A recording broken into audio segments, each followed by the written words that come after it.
Santo anjo do Senhor, meu zeloso guardador, se a ti me confiou a piedade divina, sempre me rege, me guarde, me governe, me ilumine para sempre.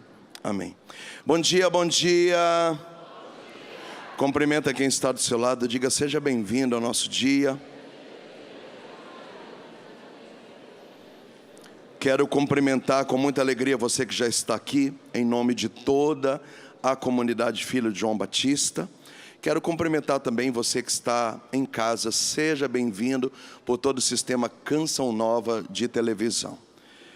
Nós somos a comunidade Filho de João Batista, estamos celebrando 23 anos, estamos sediados na Diocese de Sete Lagoas e crescemos para a Arquidiocese de Diamantina, ambas no estado de Minas Gerais. É o primeiro acampamento da nossa comunidade. Você que veio de uma forma ou de outra se identifica com a nossa história, com o nosso jeito, e é por isso que as pregações estão trazendo para você doses, daquilo que somos, da nossa história, vertentes do nosso carisma. Então sejam muito, muito bem-vindos. Abra comigo, por favor, Evangelho de São Lucas, capítulo 3, versículo 10. Pergunta para quem está do seu lado: cadê a sua Bíblia? Evangelho de São Lucas, capítulo 3, versículo 10. Eu vou trazer nessa manhã uma vertente do discurso de João Batista que quase ninguém fala. Tem um pedaço da pregação dele que fica esquecida no tempo, e esse pedaço ruge nos nossos dias. Lucas 3, 10. Perguntavam-lhe a multidão: que devemos fazer? E João Batista respondia: quem tem 2 túnicas, dê uma a quem não tem. E aquele que tem o que comer, faça a mesma coisa. Também os publicanos vinham para ser batizados e perguntavam: mestre, o que devemos fazer? E João Batista respondia: não exijais mais do que lhe foi ordenado. Do mesmo modo, os soldados perguntavam: e nós, o que devemos fazer? E João respondia: não pratiqueis violência, não defraudeis a ninguém e contentai-vos apenas com o vosso salário. Palavra da salvação. Beija a sua Bíblia, vamos aplaudir a palavra do Senhor.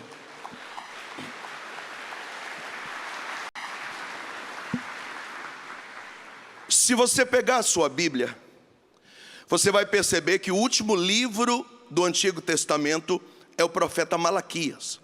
E o primeiro livro do Novo Testamento é o Evangelho de São Mateus. O detalhe é que entre Malaquias e Mateus, nós temos aqui uma lacuna de 400 anos. Diga comigo: 400 anos. Isso que nós estamos falando é chamado por alguns exegetas de período intertextos, ou 400 anos entre os textos. Outros exegetas chamam de período interbíblico, porque faz a passagem entre o Primeiro Testamento e o Novo, ou o Antigo Testamento e o Novo. Outros exegetas chamam de período intertestamentário. O detalhe é que são 400 anos entre Malaquias e Mateus. Pergunta para quem está do seu lado: o que aconteceu nesses 400 anos? A primeira coisa que marca esses 400 anos é que é o único período da história onde não houve profeta. Agora você já entende por que João Batista vem rasgando, porque há 400 anos ninguém ouve um grito. Então ele é marcado porque não há profeta nesses 400 anos. E é interessante que os grandes exegetas dizem que nesse momento as coisas parecem que estão soltas. As pessoas fazem o que quer, elas cultuam quem ela quer e elas ficam aguardando um grito de Deus. Claro, Deus é onipresente. Deus se comunica, Deus está presente, mas não há profetas. Outra situação marcante nesses 400 anos é que os impérios vão dominando o povo de Israel. Primeiro o império dos sírios, e houve muita matança. Aí Israel recebe de novo o seu reinado, e agora ela é invadida pelos persas. Houve outra matança. Israel recupera o reinado de volta. Agora eles são invadidos pelos gregos. Houve outra matança, e aí eles recuperam o reinado de volta, e agora são dominados pelos romanos. Tanto é que quando João Batista começa a sua missão, e consequentemente Jesus Cristo, Israel está sobre o domínio do Império Romano, o quarto império que eu falei. Nesse período dos 400 anos, nós vamos encontrar, por exemplo, a história da mãe com os 7 filhos macabeus, onde são martirizados simplesmente numa questão de culto, porque não queriam adorar o deus Baco. Nós vamos encontrar, por exemplo, o martírio de Eleazar, um idoso de 75 anos que é martirizado porque não aceitou comer, segundo os costumes, a carne de porco. Nós vamos encontrar aqui a revolta de Judas Macabeu, de Simão, de Matatias, de homens que encabeçaram essa tomada de Israel da mão dos sírios, depois da mão dos persas, depois da mão dos gregos. Essa luta o tempo inteiro, onde morre gente e gente se levanta, e morre gente e gente se levanta. Havia muita idolatria, e por causa dessas guerras acontece um cenário de caos. E é por isso que Jesus e João Batista chega com um discurso, que é um discurso evangélico, mas também é um discurso de causas humanas. Porque nesse momento, por causa das guerras, tem muitos órfãos, muitas crianças não têm pais, porque nessas quedas de braço, os pais morreram e as crianças agora não têm para onde ir. E é por isso que Jesus chega defendendo os órfãos. Nesse momento também muitas mulheres estão viúvas, por causa da guerra morreram muitos soldados. Aquilo que nós chamamos de diáspora. Os judeus são dispersos e eles vivem fugindo, e é guerra e guerra de novo, e guerra de novo. E João Batista e Jesus chega com um discurso que vai de encontro aos órfãos, mas também às viúvas.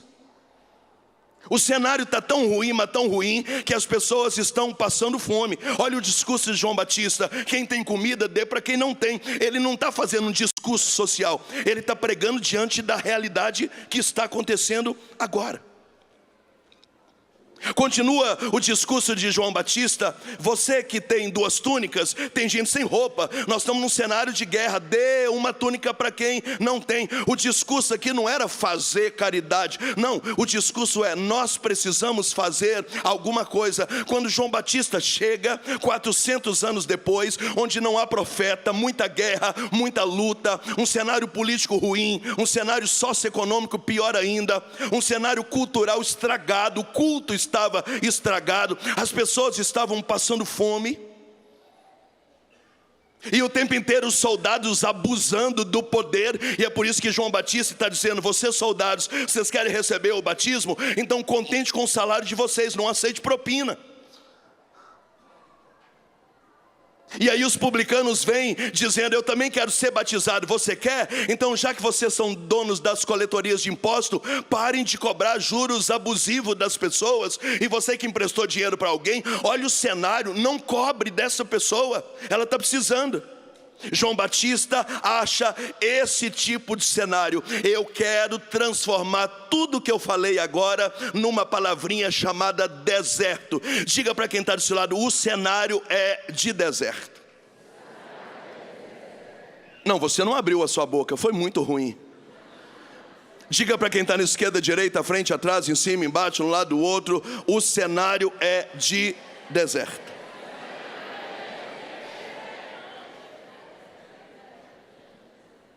Agora você entende o que João Batista pegou.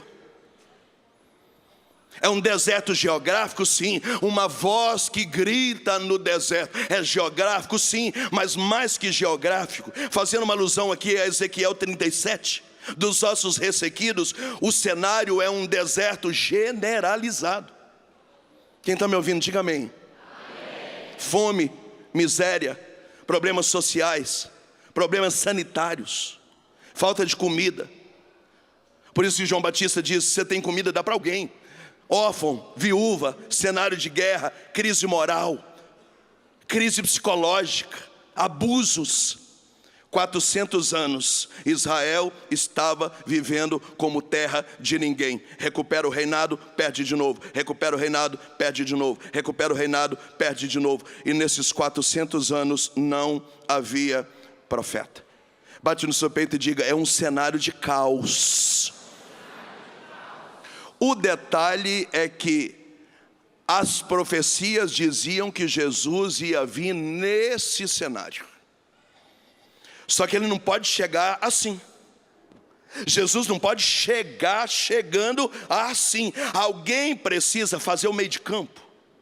Alguém precisa melhorar a situação, porque senão Jesus não consegue nem exercer o seu apostolado, o seu ministério. Claro, Jesus é Deus, mas eu estou falando aqui numa linguagem humana. Quem me ouve, diga amém. Jesus não pode chegar nesse cenário assim. Agora você entende por que quando Jesus começa a pregar, há uma decepção, porque todos esperavam que Jesus seria o libertador. Todos esperavam que Jesus ia resolver os problemas sociais, políticos, econômicos, sanitários, culturais, espirituais. Eles imaginam que Jesus é mais um império que vai tomar posse de Israel e vai colocar as coisas em ordem. E Jesus decepciona todo mundo, que ele diz: o meu reino não é desse mundo. O império que eu vim instaurar não é um império que vocês querem, como os sírios, como os persas, como os gregos, como os romanos. Eu vim instaurar o reino do meu Pai. É um império celestial. Pode aplaudir quem está me ouvindo. É um império celestial.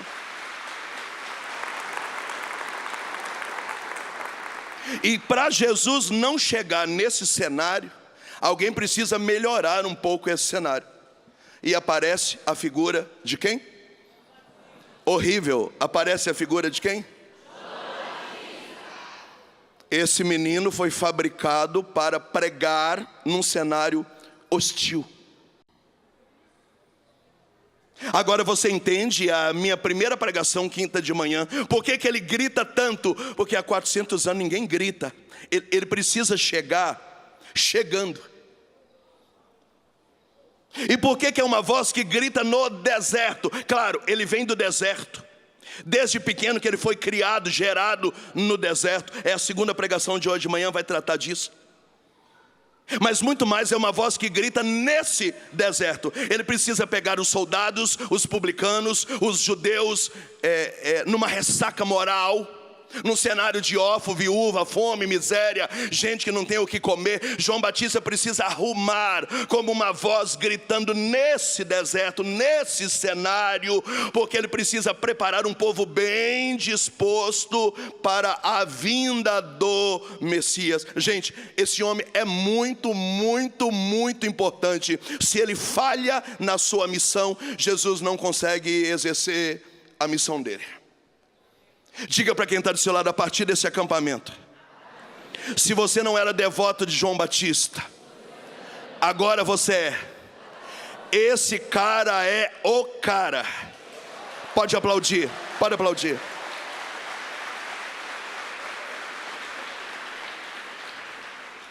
Para você entender a crise, aparece aqui 3 analogias, João Batista vem para preparar o caminho. Gente, olha para mim, racionalmente falando, quem é que prepara um caminho?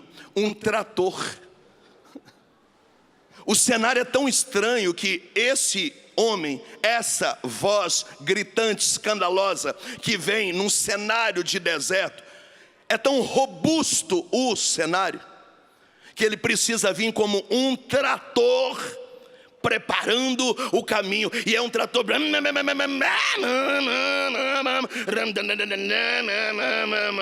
Ele precisa desbravar um caminho. Olha a outra analogia que interessante. Ele precisa aplanar as colinas. O que é? Quem é que aplana uma colina? Um trator. Ele não é só uma voz, ele não é só um pregador, ele é um trator ambulante. O cenário é robusto, é bruto. Ele precisa vir aplanando.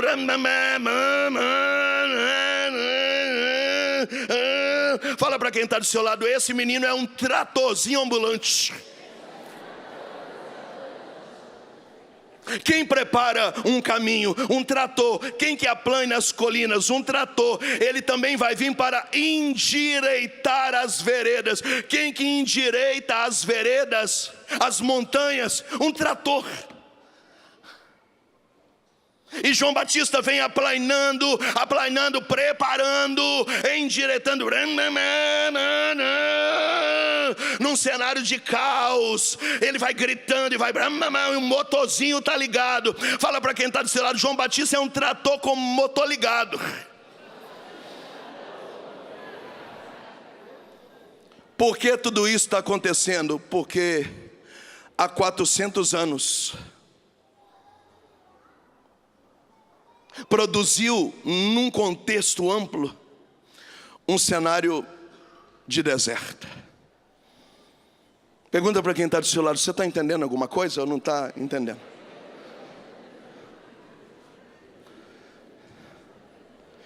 O detalhe é que ninguém conta isso para ele, porque se contasse para nós a nossa missão, nós não toparíamos. Eu acho bonito as pessoas dizerem assim: nossa, eu fundei uma comunidade, eu faria tudo de novo. Eu não faria tudo de novo. Nunca. Eu fui enganado. Fala para quem está do seu lado: se Deus contar o que te espera, você não vai aceitar. Imagina comigo, a empresa de infraestrutura contrata o trator e diz assim: não, é só dar uma ajeitadinha na estrada lá.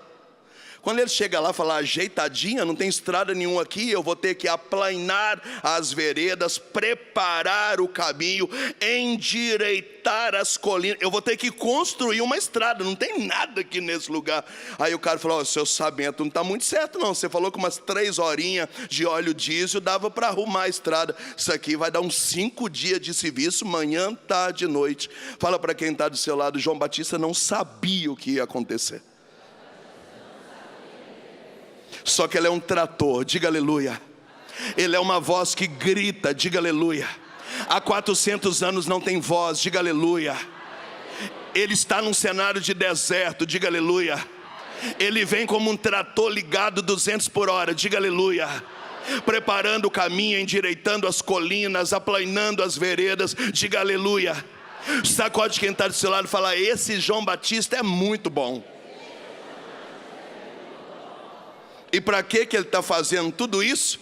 Para entregar o cenário prontinho para Jesus e dizer: era dele que eu falava. Ele é o Cordeiro de Deus. Vocês podem seguir ele a hora que a minha missão já acabou. Deus abençoe, obrigado por tudo. E ele vai embora.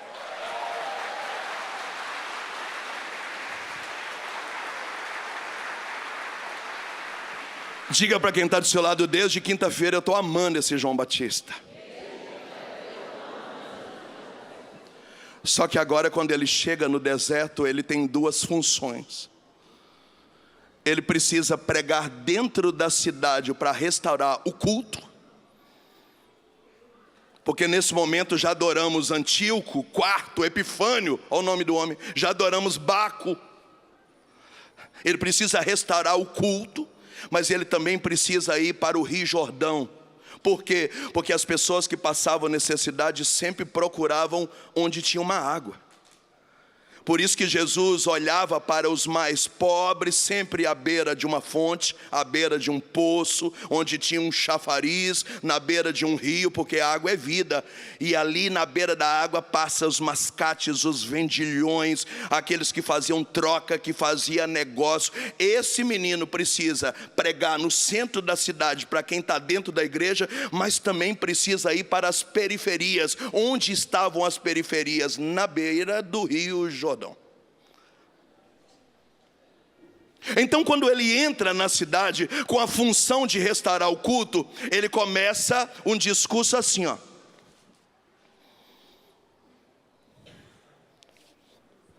se vocês querem ser batizados, se convertam, raça de víboras. É um discurso bruto. João Batista está chamando aquele povo de cobra, bando de cobra. E ele continua dizendo: quem vos ensinou a fugir da ira de Deus? Dai frutos de verdadeira conversão. Vocês não podem ficar dizendo: nós temos Abraão como pai. Não, não, não. Deus tem poder de tirar dessas pedras e suscitar filho de Abraão, mas o machado está posto à raiz das árvores, e as árvores que não derem frutos, o Senhor vai cortar. Por que que o discurso para a restauração do culto no centro da cidade, por que que o discurso é um discurso pesado e bruto? Porque o tempo foi passando, devido a 400 anos não ter profeta, e devido a tantas guerras, aquele povo relativizou. O que é relativizar? Aquele povo esfriou. Tanto é que quando Jesus começa a pregar, acontece algumas coisas no templo meio estranho. O povo está preocupado em lavar a mão, e Jesus diz: vocês estão preocupados em lavar a mão? Eu estou preocupado com a dureza do coração de vocês. Vocês se apegaram na mão lavada e esqueceram de mudar o coração. Quando ele chega no culto, ele vê que as pessoas davam o dízimo na frente de todo mundo e faziam uma selfie. Olha a gente dando dízimo aqui, pessoal. 1, 2, 3, vamos saltar o dízimo. Brá! E Jesus falou: bando de aparecidos. Aquele que dá uma face não pode saber que a outra está dando. Vocês precisam dar com uma mão e a outra não pode saber que a outra está dando. E aí ele olha uma viúva, uma velhinha dando uma moedinha e diz: aquilo que é dízimo, porque ela deu o que tinha. Jesus chega no culto e vê que está todo mundo cheio de vícios. E eles batiam no peito e diziam: nós somos filhos de Abraão, nós temos linhagem, nós pertencemos a uma das tribos. E João Batista diz: não, vocês estão apegados a pormenores. Gente, desculpa eu dizer, nos nossos dias nós estamos cheios de vícios espirituais.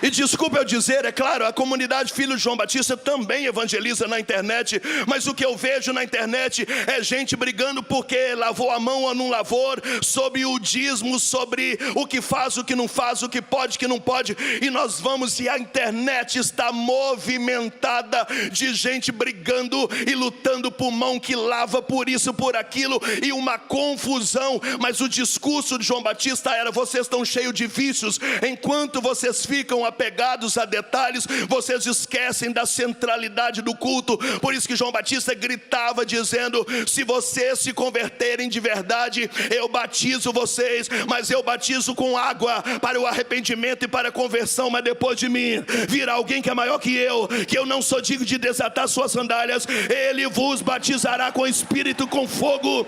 Ele vos batizará com fogo. Ele vos batizará com fogo. Ele vos batizará com fogo. Ele vos batizará com fogo.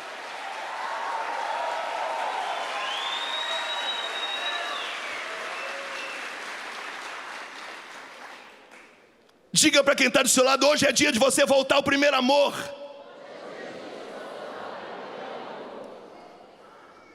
Quantas coisas nós, como filhos de João Batista, já vivemos. E por que que nós não esfriamos? Porque nós não estamos no detalhe da fé, nós estamos na centralidade da fé.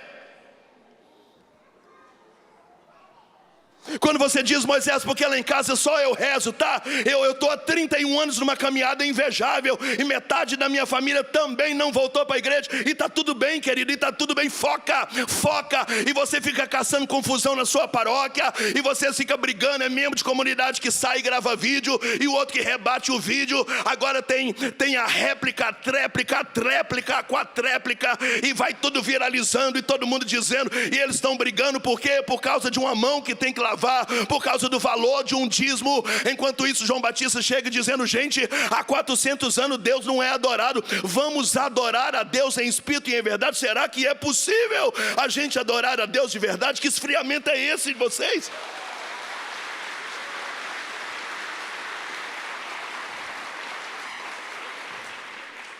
Pergunta para quem está do seu lado: você está entendendo ou não está entendendo?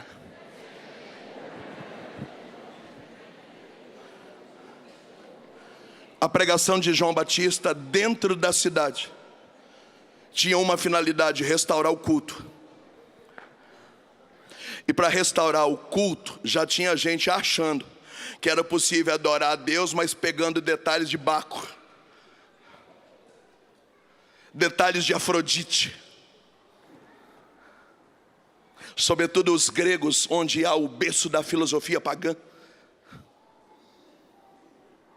Por isso que Jesus já chega logo metendo de cara, dizendo: eu sou o alfa e o ômega. Vocês acham que são alguma coisa? Eu sou a primeira letra do alfabeto grego, e eu sou a última letra do alfabeto grego. E eu sei do que vocês estão falando, eu sou Deus, dá licença. A inteligência de Jesus me encanta. O povo estava cheio de vício grego, e Jesus falou: vocês acham que eu não entendo grego? Eu sou Deus, eu sou a primeira letra do alfabeto, eu sou a segunda, eu sou o alfa e o ômega, o princípio e o fim. E todo mundo: nossa, ele estudou, né? E Jesus falou: bando de oriudo.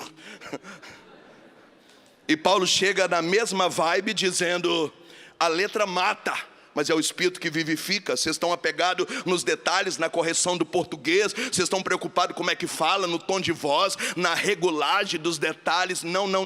João Batista chega rasgando. O discurso de João Batista é: para restaurar o culto, nós precisamos voltar ao primeiro amor. Diga para quem está do seu lado: nessa manhã você está voltando ao primeiro amor. Se machucaram você, eu sinto muito. Se perseguiram você, eu sinto muito. Se chatearam você, eu sinto muito. Se viraram as costas para você, eu sinto muito. Se as coisas não andaram bem do jeito que você queria, eu sinto muito. Se você se machucou na sua comunidade, eu sinto muito. Se você teve treta na sua paróquia, eu sinto muito. Mas hoje é dia de voltar ao primeiro amor. Esse é o discurso de João Batista. Dai frutos de verdadeira conversão, porque o machado já está colocado na raiz, e as árvores que não derem frutos vai ser cortada. E Jesus falou: como é que uma árvore pode dar fruto se vocês ficarem ligados a mim? Porque eu sou a videira, e vocês não terão vida se vocês não tiverem grudadinhos como um ramo em mim, que sou a videira. Bate no seu peito e diga: obrigado por essa pregação, Jesus. Eu estava brigando por causa dos detalhes. Moisés, você está dizendo que os detalhes não são importantes? São importantíssimos, mas não é a centralidade do culto. Não é a centralidade do culto. E a minha fala agora atinge também as pessoas da internet.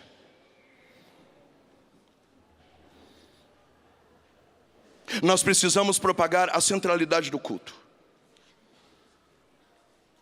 Enquanto a gente ficar caçando confusão, fuxicos da fé, Jesus não vai ser adorado. E tem muita gente caçando confusão, e tem muita gente repostando confusão, e tem muita gente publicando em status de WhatsApp confusão. Todo mundo entende de tudo. E Deus não é adorado, e o culto não é restaurado. Nossas paróquias continuam com problema, nossas comunidades continuam sem vocação, nós continuamos cheios de problema, no fórum, no postinho, na UPA, na delegacia, no bombeiro, nos mercados, nos hotéis. Nós continuamos cheios de problemas sociais, políticos, econômicos, sanitários, culturais. Nós continuamos. Enquanto isso, na sala de justiça, alguém está dizendo: eu não gostei do jeito que ele falou, eu acho que não precisava ter levantado a mão, eu acredito que não precisava ter uma toalha, que é uma performance. Fala para quem está do seu lado: vai caçar uma coisa para fazer em nome de Jesus Cristo.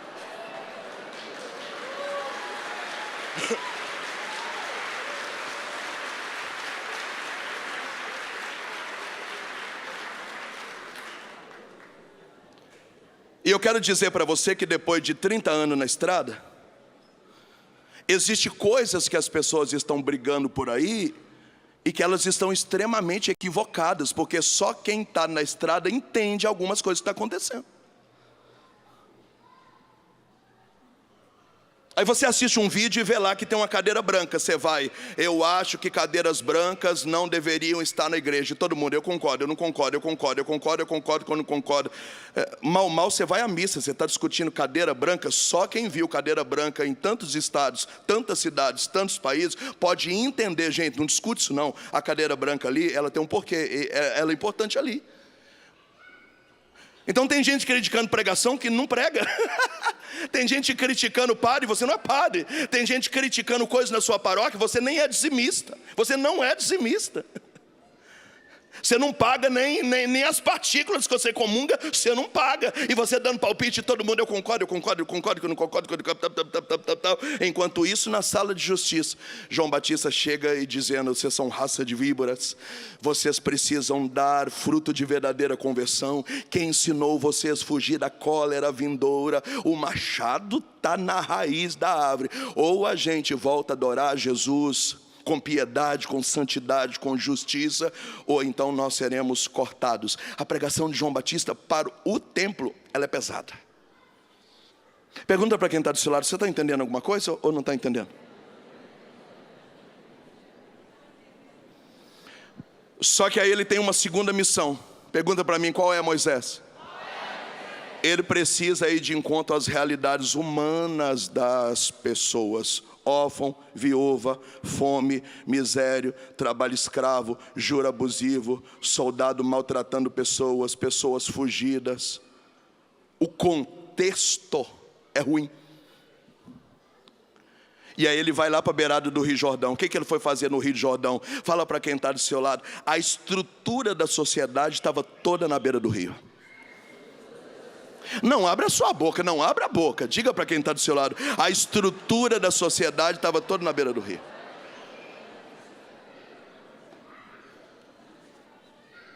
Agora imagina que João Batista não pode chegar lá e dizendo: vocês têm que rezar o rosário. Não, o povo está com fome. O que Jesus falou? Quem tem comida, divide com quem não tem.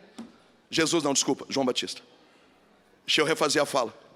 Ele não pode chegar na beira do rio, as pessoas com fome, e ele dizer: vamos rezar o rosário que a providência vai agir. Não, ele tem que dizer: tem alguém aqui que tem comida? Quem tem, dá para quem não tem, ajuda a gente. Vamos pôr ordem nas coisas aqui.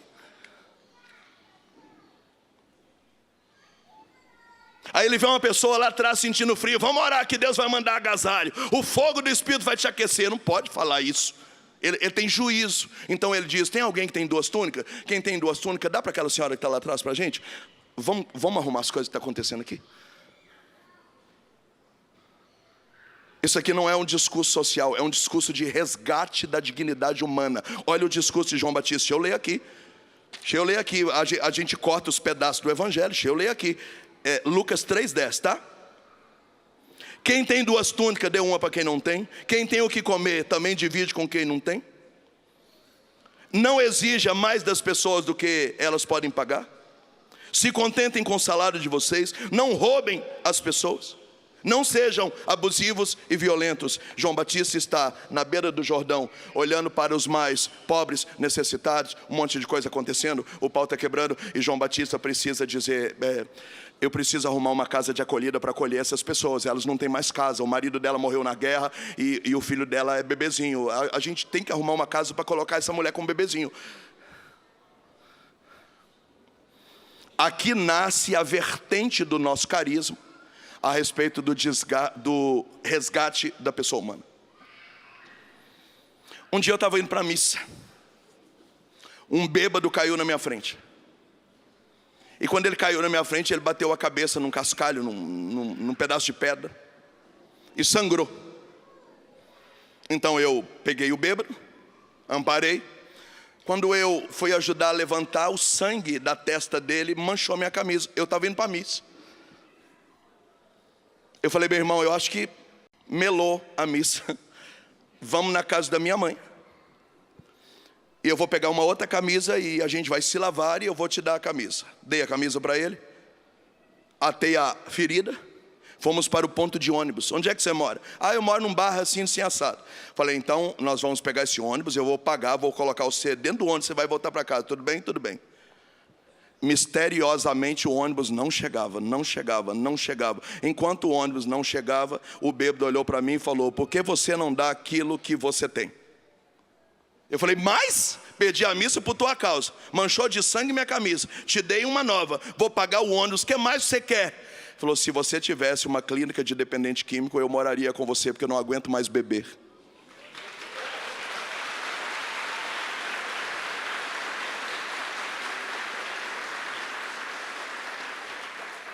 O bêbado entrou no ônibus e eu nunca mais vi em 23 anos. E a fazenda já acolheu 3.000 dependentes químicos em 23 anos.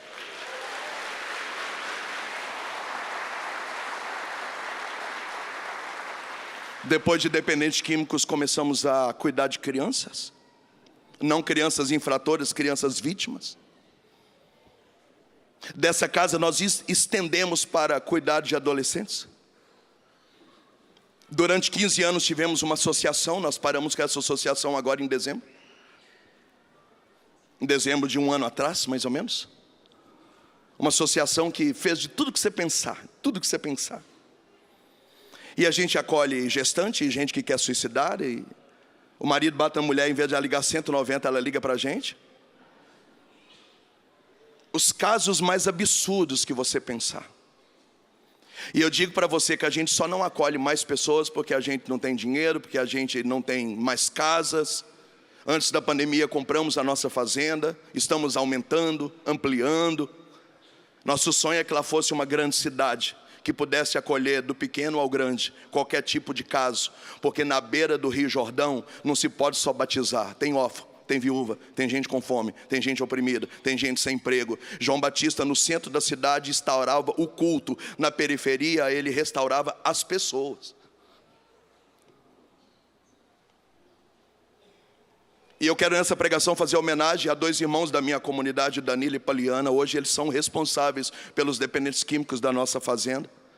Assim como eu chamei a Carolina ontem na pregação, eu chamaria o Danilo agora, para a gente falar um pouco sobre a experiência dele nesse acolhimento a dependentes químicos. Mas infelizmente o pai dele faleceu e ele teve que ir embora ontem daqui para o velório do pai. Mas eu quero fazer homenagem a ele e a sua esposa, seus filhos, que estariam aqui agora nos últimos 10 minutos da minha pregação, contando um pouco qual é a experiência de um filho de João Batista pegar alguém no Rio Jordão e não só batizar, também trazer para casa e tentar ajudar. Diga para quem está do seu lado: há um povo à nossa espera. Fala para quem está na esquerda, direita, à frente, atrás, em cima, embaixo, do lado do outro: há um povo à nossa espera.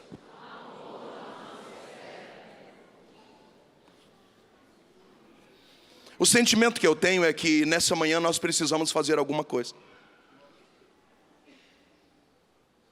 Se todas as pessoas que ficassem brigando em nome da fé resgatassem pessoas, nós não teríamos problemas.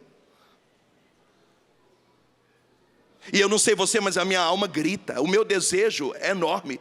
Eu só não consigo mais, porque eu sou um só e nós somos poucos. Quantos projetos lindos estão na gaveta, porque a gente realmente não sabe o que fazer, nós não temos pessoas. Às vezes alguém nos faz uma proposta: dou casa, comida, roupa lavada, arruma uma perua aqui, uma Kombi, vem para cá, manda 2 missionários, vamos, tal. Não tem esses missionários para mandar. E enquanto isso, na sala de justiça, a gente precisa dizer: vamos rezar o texto, vamos dar um jeito na vida, se confessa, volta para a igreja, para de mimimi. Enquanto a gente não consegue cuidar da própria fé, da própria vida, há uma multidão de pessoas que estão gritando na beira do Rio Jordão. Não é só um batismo de arrependimento ou um batismo de remissão de pecados, também é um batismo de resgate humano. Eu pergunto para você: o que você poderia fazer na sua rua? O que você poderia fazer no seu condomínio? Você que mora na roça, o que você poderia fazer pelas chácaras, pelos sítios, pelas fazendinhas ao seu redor? O que você poderia fazer na estrutura da sua paróquia? Quantos eventos a gente vai e alguém pega o microfone e diz: gente, eu queria dizer que quando acabar aqui, será que os homens poderiam ficar para ajudar a gente a empilhar as cadeiras? Porque amanhã a gente tem que entregar o local e as cadeiras são muitas. Não fica ninguém.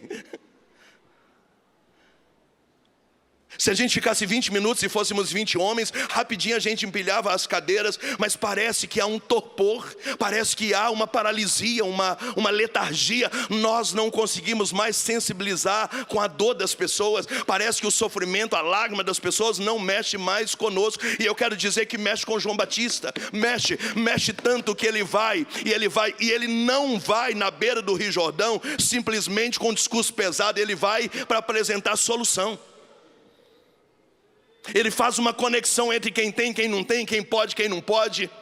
É a experiência dos Atos dos Apóstolos. João Batista vem com o discurso: vamos viver tudo em comum, vamos dividir, vamos ajudar, vamos tentar fazer alguma coisa. Ele vem com uma proposta de resgate. Talvez você nunca ouviu falar, mas essa é a segunda parte do discurso de João Batista. A primeira parte, para restaurar o culto, ele prega na cidade. A segunda parte, para restaurar a dignidade do ser humano, ele prega onde o caos está.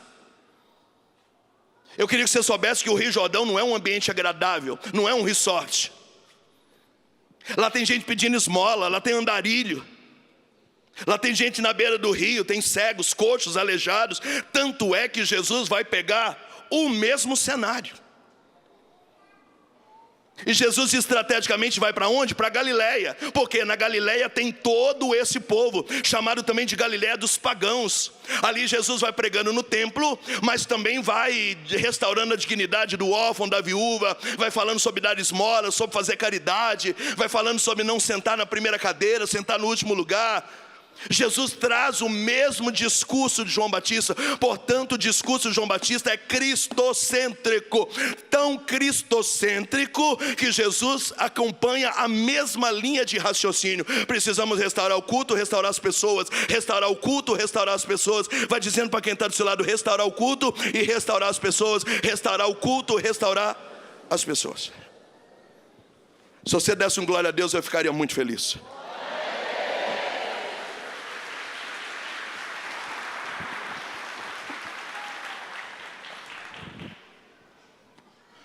Pergunta para quem está do seu lado: qual é o seu chamado agora, nessa manhã?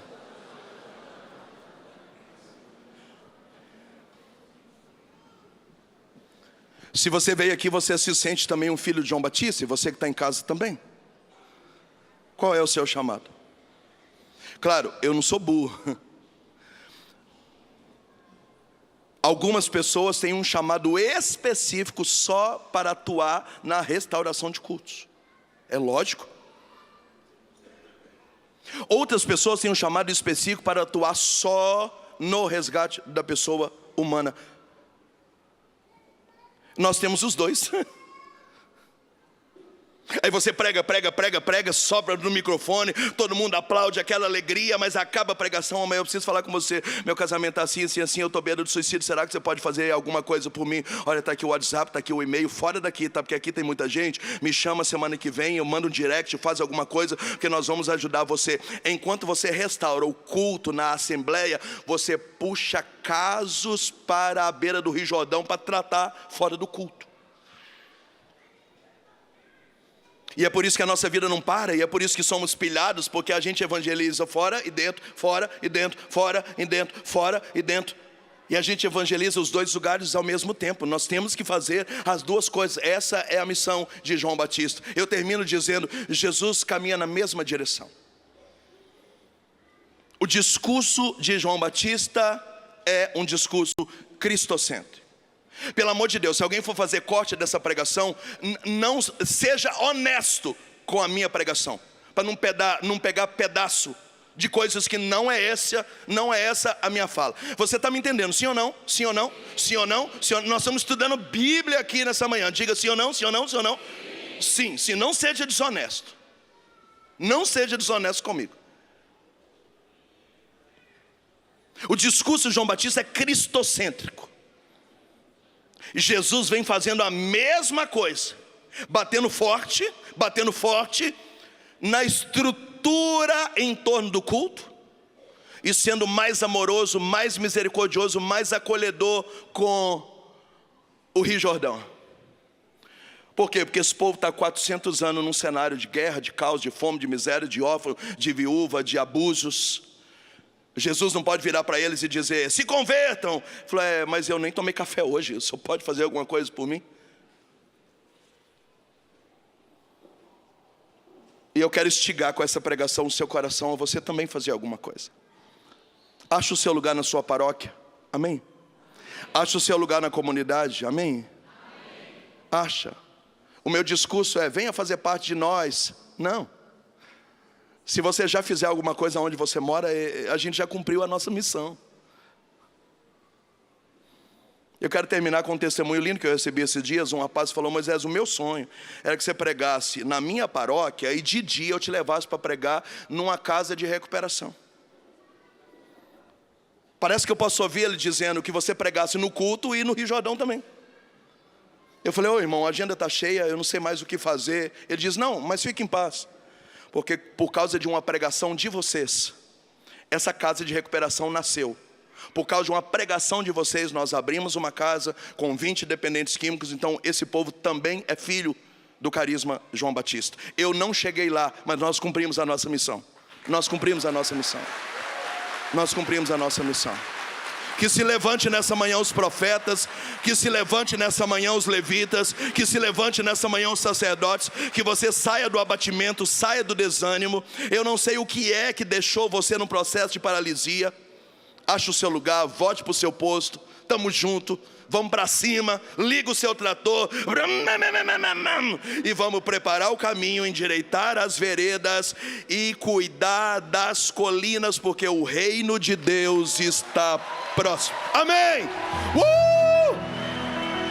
Viva João Batista!